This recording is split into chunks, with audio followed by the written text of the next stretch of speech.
नमस्कार, बघा RNN news मराठीचा हा अपडेट आवाज सर्वसामान्य माणसाचा RNN न्यूज मराठी। आज आपण उमरखेड येथील माहेश्वरी संघटन यांनी जे आयोजित केलेला आहे महेश नवमी निमित्त जो कार्यक्रम आहे आणि येथील उमरखेड येथे यांनी जी शोभायात्रा पूर्ण माहेश्वरी संघटनाच्या वतीने शोभायात्रा काढण्यात आली होती।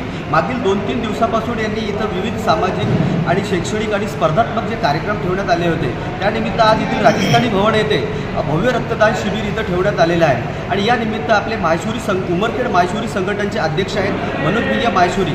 आज आपण याची प्रतिक्रिया जाणून महेशच्या कृपेने आणि आशीर्वादाने माहेश्वरी समाजाची उत्पत्ती झाली।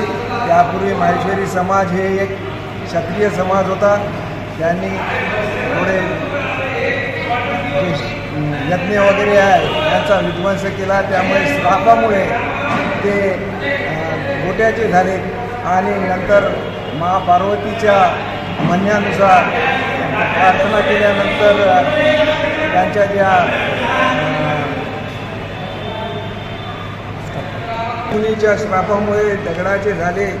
त्यानंतर त्यांच्या पत्नी जे होत्या क्षत्रियांच्या त्यांनी महापार्वतीची अर्चना केली आणि महापार्वतीच्या सांगण्यानुसार भगवान महेश यांनी पुनर्जीवन दिलं आणि इथून ते महेश्वरी म्हणून ओळखल्या चालले आणि त्यांनी त्यांचे शस्त्र पूर्ण त्या लोहारगल म्हणून जे कुंड आहे त्याच्यात विसर्जित केले। आज बी लोहारगलमध्ये त्याचं नावच आहे लोहारगल।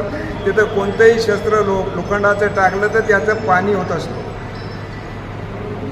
बरं दादा, मागील आपण हे किती दिवसापासून हा महेश नवमीचा उत्सव आपण साजरा करीत आहोत? मागील 20 वर्षाच्या वर झालेल्या उमरखेड नगरीमध्ये महेश नवमीचा उत्सव साजरा होत आहे।